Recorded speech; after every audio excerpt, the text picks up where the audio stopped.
Hi friends, നമ്മുടെ ചാനലിലെ പുതിയൊരു വീഡിയോയിലേക്ക് ഏവർക്കും സ്വാഗതം. 10th പ്രിലിംസ് 2024 സിലബസ് ബേസ്ഡ് ക്ലാസ്സുകളാണ് നമ്മൾ എടുത്തുകൊണ്ടിരിക്കുന്നത്.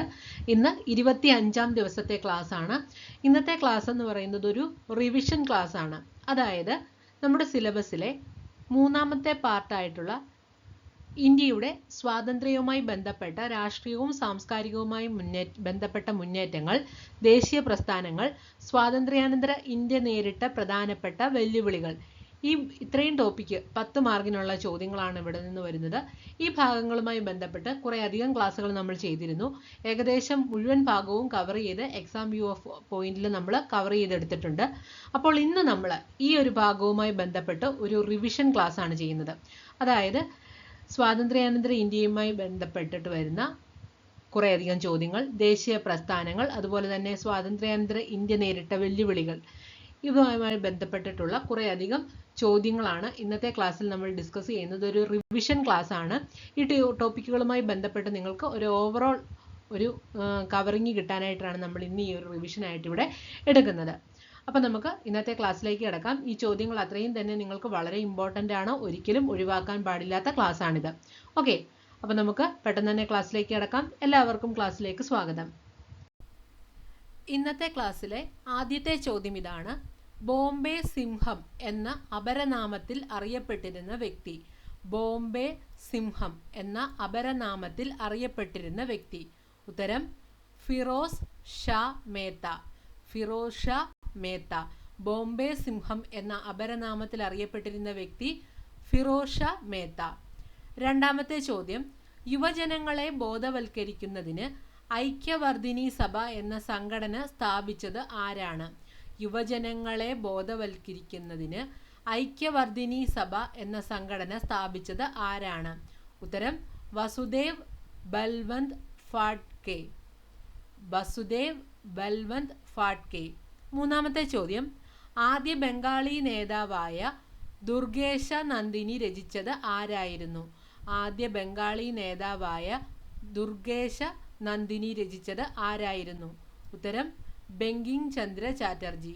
ഉത്തരം ബങ്കിങ് ചന്ദ്ര ചാറ്റർജി. അടുത്തത് നാലാമത്തെ ചോദ്യമാണ്: 1872 ബങ്കിങ് ചന്ദ്ര ചാറ്റർജി ആരംഭിച്ച മാസിക ഏതാണ്? ബംഗ ദർശൻ. 1872 ബങ്കിങ് ചന്ദ്ര ചാറ്റർജി ആരംഭിച്ച മാസികയാണ് ബംഗദർശൻ. അഞ്ചാമത്തെ ചോദ്യം: സന്യാസി വിപ്ലവത്തിന്റെ പശ്ചാത്തലത്തിൽ ബങ്കിങ് ചന്ദ്ര ചാറ്റർജി രചിച്ച നോവൽ. സന്യാസി വിപ്ലവത്തിന്റെ പശ്ചാത്തലത്തിൽ ബങ്കിങ് ചന്ദ്ര ചാറ്റർജി രചിച്ച നോവൽ ഏതാണ്? ഉത്തരം ആനന്ദമഠം. ഉത്തരം ആനന്ദമഠം. ആറാമത്തെ ചോദ്യം: ആനന്ദമഠം എന്ന നോവൽ പ്രസിദ്ധീകരിച്ചിരിക്കുന്നത് ഏതു മാസികയിലാണ്? ആനന്ദമഠം എന്ന നോവൽ പ്രസിദ്ധീകരിച്ചിരിക്കുന്നത് ഏതു മാസികയിലാണ്? ഉത്തരം ബംഗദർശൻ. ഉത്തരം ബംഗദർശൻ.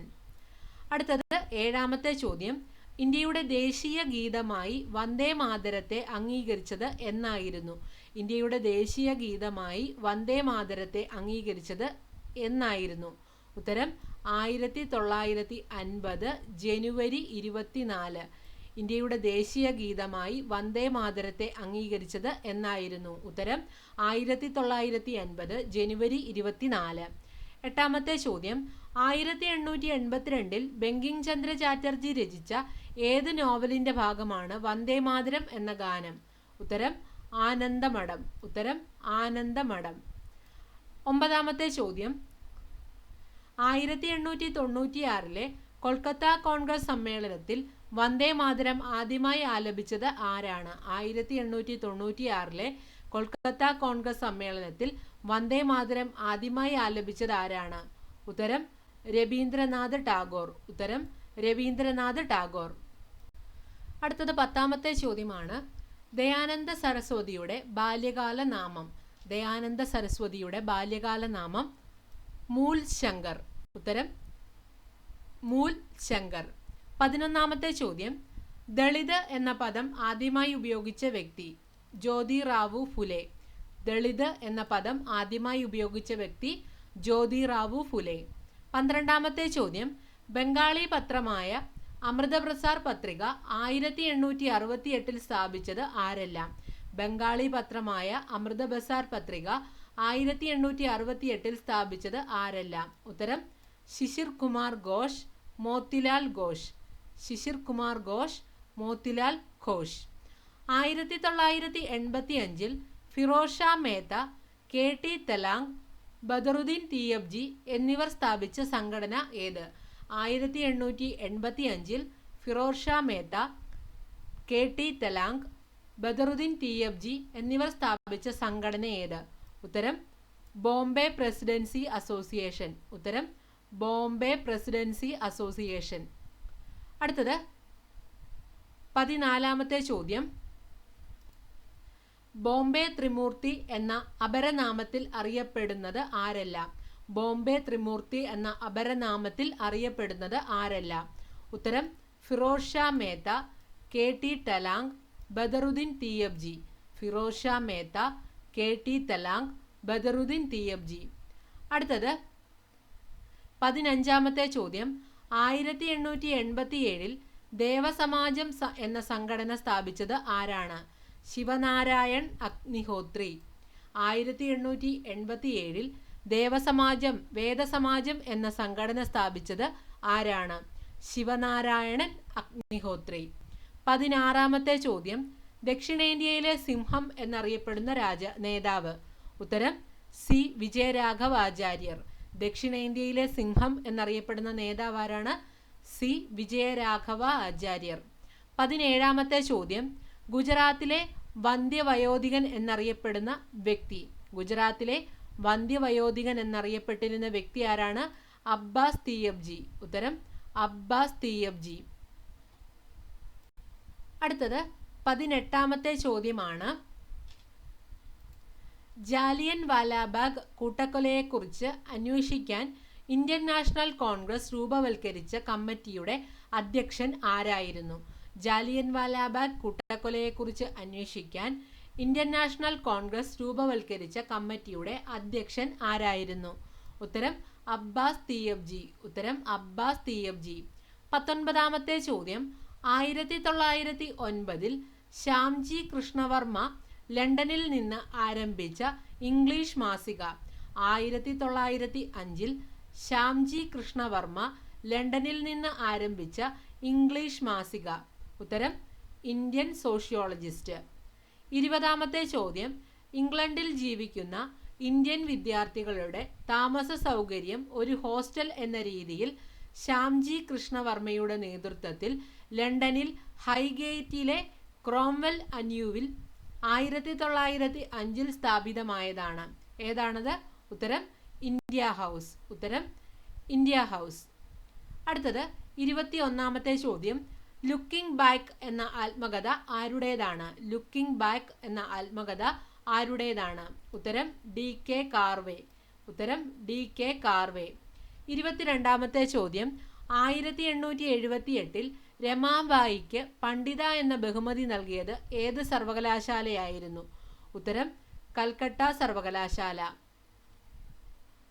1878 രമാബായിക്ക് പണ്ഡിത എന്ന ബഹുമതി നൽകിയത് ഏത് സർവകലാശാലയായിരുന്നു? ഉത്തരം കൽക്കട്ട സർവകലാശാല. 23ാമത്തെ ചോദ്യം. പൂനെയിൽ ആദ്യ മഹിളാ സമാജം സ്ഥാപിച്ചത് ആരാണ്? ഉത്തരം പണ്ഡിത രമാബായി. പൂനെയിൽ ആദ്യ മഹിളാ സമാജം സ്ഥാപിച്ചത് ആരാണ്? പണ്ഡിത രമാബായി. അടുത്തത് 24ാമത്തെ ചോദ്യം. ഇന്ത്യൻ വിപ്ലവ ചിന്തകളുടെ പിതാവ് എന്നറിയപ്പെട്ടിരുന്ന വ്യക്തി? ബിപിൻ ചന്ദ്രപാൽ. ഇന്ത്യൻ വിപ്ലവ ചിന്തകളുടെ പിതാവ് എന്നറിയപ്പെട്ടിരുന്ന വ്യക്തി ബിപിൻ ചന്ദ്രപാൽ. 25ാമത്തെ ചോദ്യം. ഇന്ത്യൻ വിപ്ലവത്തിന്റെ മാതാവ് എന്ന അപരനാമത്തിൽ അറിയപ്പെട്ടിരുന്ന വ്യക്തി? Madam Bhikaji gamma. ഇന്ത്യൻ വിപ്ലവത്തിന്റെ മാതാവ് എന്ന അപരനാമത്തിൽ അറിയപ്പെട്ടിരുന്ന വ്യക്തി മാഡം ഭിക്കാജി ഗാമ. 26ാമത്തെ ചോദ്യം. ശ്രീരാമകൃഷ്ണ പരമഹംസരുടെ യഥാർത്ഥ നാമം? ഗദാധർ ചട്ടോപാധ്യായ. ശ്രീരാമകൃഷ്ണ പരമഹംസരുടെ യഥാർത്ഥ നാമം ഗദാധർ ചട്ടോപാധ്യായ. അടുത്തത് 27ാമത്തെ ചോദ്യം. സ്റ്റോറി ഓഫ് മൈ ഡീപ്പോർട്ടേഷൻ എന്ന പുസ്തകം രചിച്ചത് ആരാണ്? സ്റ്റോറി ഓഫ് മൈ ഡീപ്പോർട്ടേഷൻ എന്ന പുസ്തകം രചിച്ചത് ആരാണ്? ഉത്തരം ലാലാ ലജ്പത് റായ്. ഉത്തരം ലാലാ ലജ്പത് റായ്. അടുത്തത് 18ാമത്തെ ചോദ്യം. പഞ്ചാബ് കേസരി എന്ന അപരനാമത്തിൽ അറിയപ്പെട്ടിരുന്ന വ്യക്തി?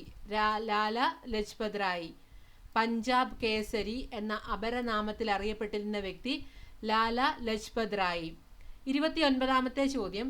ഇന്ത്യൻ നാഷണൽ കോൺഗ്രസ്, മുസ്ലിം ലീഗ്, ഓൾ ഇന്ത്യ ഖിലാഫത്ത് കമ്മിറ്റി എന്നിവയുടെ അധ്യക്ഷ സ്ഥാനത്തേക്ക് തിരഞ്ഞെടുക്കപ്പെട്ട ഏക വ്യക്തി? ഹക്കീം അജ്മൽ ഖാൻ. ഇന്ത്യൻ നാഷണൽ കോൺഗ്രസ്, മുസ്ലിം ലീഗ്, ഓൾ ഇന്ത്യ ഖിലാഫത്ത് കമ്മിറ്റി എന്നിവയുടെ അധ്യക്ഷ സ്ഥാനത്തേക്ക് തിരഞ്ഞെടുക്കപ്പെട്ട ഏക വ്യക്തി? ഹക്കീം അജ്മൽ ഖാൻ. 30ാമത്തെ ചോദ്യം. സ്വാമി വിവേകാനന്ദനെ കുറിച്ച് സിസ്റ്റർ നിവേദിത രചിച്ച പുസ്തകം? സ്വാമി വിവേകാനന്ദനെ കുറിച്ച് സിസ്റ്റർ നിവേദിത രചിച്ച പുസ്തകം the master as I saw him. The master as I saw him. 31ാമത്തെ ചോദ്യം. ദേശബന്ധു എന്നറിയപ്പെട്ടിരുന്ന വ്യക്തി? ചിത്തരഞ്ജൻ ദാസ്. ദേശബന്ധു എന്നറിയപ്പെട്ടിരുന്ന വ്യക്തി ചിത്തരഞ്ജൻ ദാസ്. അടുത്തത് 32ാമത്തെ ചോദ്യം. CF ആൻഡ്രൂസിനെ സ്നേഹപൂർവ്വം ക്രിസ്തുവിൻ്റെ വിശ്വസ്തനായ അപ്പോസ്തലസ് എന്ന് വിശേഷിപ്പിച്ചത് ആരാണ്? CF ആൻഡ്രൂസിനെ സ്നേഹപൂർവ്വം ക്രിസ്തുവിൻ്റെ വിശ്വസ്തനായ അപ്പോസ്തലൻ എന്ന് വിശേഷിപ്പിച്ചത് ആരാണ്? ഉത്തരം മഹാത്മാഗാന്ധി. ഉത്തരം മഹാത്മാഗാന്ധി. 33ാമത്തെ ചോദ്യം. 1908 ആലിപ്പൂർ ഗൂഢാലോചന കേസിൽ അരവിന്ദ് ഘോഷിനു വേണ്ടി ഹാജരായ അഭിഭാഷകൻ? ഉത്തരം ചിത്തരഞ്ജൻ ദാസ്. 1908 അലിപ്പൂർ ഗൂഢാലോചന കേസിൽ അരവിന്ദ് ഘോഷിനു വേണ്ടി ഹാജരായ അഭിഭാഷകൻ? ഉത്തരം ചിത്തരഞ്ജൻ ദാസ്. 34ാമത്തെ ചോദ്യം. രാഷ്ട്രീയ സ്വാതന്ത്ര്യമാണ് ഒരു രാഷ്ട്രത്തിൻ്റെ ജീവശ്വാസം എന്ന് അഭിപ്രായപ്പെട്ട വ്യക്തി? രാഷ്ട്രീയ സ്വാതന്ത്ര്യമാണ് ഒരു രാഷ്ട്രത്തിൻ്റെ ജീവശ്വാസം എന്ന് അഭിപ്രായപ്പെട്ട വ്യക്തി ആരാണ്? അരവിന്ദ് ഘോഷ്. ഇമ്പോർട്ടൻ്റ് ആണ്, ചോദിക്കാൻ സാധ്യതയുണ്ട്. രാഷ്ട്രീയ സ്വാതന്ത്ര്യമാണ് ഒരു രാഷ്ട്രത്തിൻ്റെ ജീവശ്വാസം എന്ന് അഭിപ്രായപ്പെട്ട വ്യക്തി അരവിന്ദ് ഘോഷ്. 35ാമത്തെ ചോദ്യം. അരവിന്ദ് ഘോഷ് ഇംഗ്ലീഷ് ഭാഷയിൽ ആരംഭിച്ച മാസിക? കർമ്മയോഗി. അരവിന്ദ് ഘോഷ് ഇംഗ്ലീഷ് ഭാഷയിൽ ആരംഭിച്ച മാസിക കർമ്മയോഗി. അരവിന്ദ് ഘോഷ് ബംഗാളി ഭാഷയിൽ ആരംഭിച്ച മാസിക ധർമ്മ. അരവിന്ദ് ഘോഷ് ബംഗാളി ഭാഷയിൽ ആരംഭിച്ച വാരിക ധർമ്മ. 1914 അരവിന്ദ് ഘോഷ് ആരംഭിച്ച മാസിക ആര്യ. 1914 അരവിന്ദ് ഘോഷ് ആരംഭിച്ച മാസിക ആര്യ. 38ാമത്തെ ചോദ്യം. ആന്ധ്ര കേസരി എന്നറിയപ്പെട്ടിരുന്ന വ്യക്തി? ഉത്തരം ടി പ്രകാശം. ആന്ധ്ര കേസരി എന്നറിയപ്പെട്ടിരുന്ന വ്യക്തി ടി പ്രകാശം. 39ാമത്തെ ചോദ്യം. ഗുജറാത്തിലെ ബർദോളി സത്യാഗ്രഹത്തെ തുടർന്ന് വല്ലഭായി പട്ടേലിന് സർദാർ എന്ന ബഹുമതി നൽകിയത് ആരായിരുന്നു? ഉത്തരം മഹാത്മാഗാന്ധി. ഉത്തരം മഹാത്മാഗാന്ധി. ഗുജറാത്തിലെ ബർദോളി സത്യാഗ്രഹത്തെ തുടർന്ന് വല്ലഭായി പട്ടേലിന് സർദാർ എന്ന ബഹുമതി നൽകിയത് ആരായിരുന്നു? ഉത്തരം മഹാത്മാഗാന്ധി. 40ാമത്തെ ചോദ്യം. ജാലിയൻ വാലാബാഗ് കൂട്ടക്കൊലയിൽ പ്രതിഷേധിച്ച് ബ്രിട്ടീഷ് സർക്കാർ നൽകിയ കൈസർ ഇ ഹിന്ദ് എന്ന ബഹുമതി തിരികെ നൽകിയ വനിത? ഉത്തരം സരോജിനി നായിഡു. ജാലിയൻ വാലാബാഗ് കൂട്ടക്കൊലയെ പ്രതിഷേധിച്ച് ബ്രിട്ടീഷുകാർ നൽകിയ കൈസർ ഇ ഹിന്ദ് എന്ന ബഹുമതി തിരികെ നൽകിയ വനിത സരോജിനി നായിഡു. 41ാമത്തെ ചോദ്യം. ഇന്ത്യയിൽ ഒരു സംസ്ഥാനത്തിൻ്റെ ഗവർണർ പദവി വഹിച്ച ആദ്യ വനിത? സരോജിനി നായിഡു. ഇന്ത്യയിൽ ഒരു സംസ്ഥാനത്തിൻ്റെ ഗവർണർ പദവി വഹിച്ച ആദ്യ വനിത സരോജിനി നായിഡു. 42ാമത്തെ ചോദ്യം. സ്വാഭിമാന പ്രസ്ഥാനം സെൽഫ് റെസ്പെക്ട് മൂവ്മെന്റ് ആരംഭിച്ചത് ആരായിരുന്നു? സ്വാഭിമാനി പ്രസ്ഥാനം അഥവാ സെൽഫ് റെസ്പെക്ട് മൂവ്മെന്റ് ആരംഭിച്ചത് ആരായിരുന്നു? ഉത്തരം EV രാമസ്വാമി നായ്ക്കർ. EV രാമസ്വാമി നായ്ക്കർ. 43ാമത്തെ ചോദ്യം. EV രാമസ്വാമി നായ്ക്കർ തമിഴ് ഭാഷയിൽ ആരംഭിച്ച മാസിക? കുടിയരശ്. EV രാമസ്വാമി നായ്ക്കർ തമിഴ് ഭാഷയിൽ ആരംഭിച്ച വാരിക കുടിയരശ്. 44ാമത്തെ ചോദ്യം. 1933 ദ ഡൗൺ ഓഫ് ഇന്ത്യ എന്ന ഇംഗ്ലീഷ് വാരിക ആരംഭിച്ച വ്യക്തി? 1933 ദ ഡൗൺ ഓഫ് ഇന്ത്യ എന്ന ഇംഗ്ലീഷ് വാരിക ആരംഭിച്ച വ്യക്തി ബരീന്ദ്രനാഥ് ഘോഷ്. ഉത്തരം ബരീന്ദ്രനാഥ് ഘോഷ്. 45-ാമത്തെ ചോദ്യം, ഫെതേർഡ് ആൻഡ് സ്റ്റോൺസ് എന്ന പുസ്തകം രചിച്ചത് ആരാണ്? ഫെതേർഡ് ആൻഡ് സ്റ്റോൺസ് എന്ന പുസ്തകം രചിച്ചത് ആരാണ്? ഉത്തരം പട്ടാഭി സീതാരാമയ്യ. ഉത്തരം പട്ടാഭി സീതാരാമയ്യ. 46-ാമത്തെ ചോദ്യം, 1923 പട്ടാഭി സീതാരാമയ്യ സ്ഥാപിച്ച ബാങ്ക് ആന്ധ്ര ബാങ്ക്. 1923 പട്ടാഭി സീതാരാമയ്യ സ്ഥാപിച്ച ബാങ്ക് ആന്ധ്ര ബാങ്ക്. 47-ാമത്തെ ചോദ്യം, ബീഹാർ കേസരി എന്ന അപരനാമത്തിൽ അറിയപ്പെട്ട വ്യക്തി. ഉത്തരം ശ്രീകൃഷ്ണ സിൻഹ. ബീഹാർ കേസരി എന്ന അപരനാമത്തിൽ അറിയപ്പെട്ട വ്യക്തി ശ്രീകൃഷ്ണ സിൻഹ. 48-ാമത്തെ ചോദ്യം, ഇന്ത്യ ഇൻ ട്രാൻസിഷൻ എന്ന പുസ്തകം രചിച്ചത് ആരാണ്? ഇന്ത്യ ഇൻ ട്രാൻസിഷൻ എന്ന പുസ്തകം രചിച്ചത് ആരാണ്? ഉത്തരം എം.എൻ. റോയ്. ഉത്തരം എം.എൻ. റോയ്. 49-ാമത്തെ ചോദ്യം, ലോകമാന്യ തിലകൻ അന്തരിച്ച വർഷം. ലോകമാന്യ തിലകൻ അന്തരിച്ച വർഷം 1920. 50-ാമത്തെ ചോദ്യം, ഖുദായി ഖിദ്മത് ഘർ അഥവാ സെർവൻസ് ഓഫ് ഗോഡ് എന്ന സംഘടന സ്ഥാപിച്ചത് ആരാണ്? ഖുദായി ഖിദ്മത് ഘർ അഥവാ സെർവൻസ് ഓഫ് ഗോഡ് എന്ന സംഘടന സ്ഥാപിച്ചത് ആരാണ്? ഉത്തരം ഖാൻ അബ്ദുൽ ഗാഫർ ഖാൻ. ഖുദായി ഖിദ്മത് ഘർ അഥവാ സെർവൻസ് ഓഫ് ഗോഡ് എന്ന സംഘടന സ്ഥാപിച്ച ആരാണ്?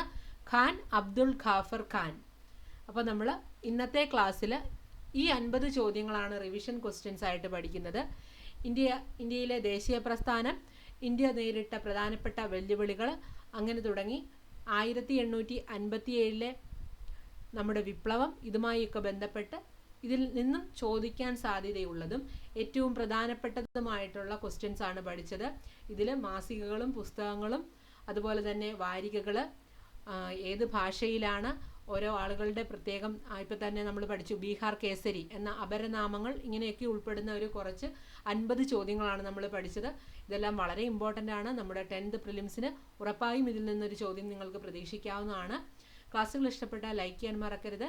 നിങ്ങളുടെ അഭിപ്രായങ്ങളും നിർദ്ദേശങ്ങളും കമൻറ്റുകളായിട്ടിടാം. അടുത്ത ദിവസം നമുക്ക് മറ്റൊരു ക്ലാസ്സുമായി വീണ്ടും കാണാം. എല്ലാവർക്കും വിജയാശംസകൾ. താങ്ക്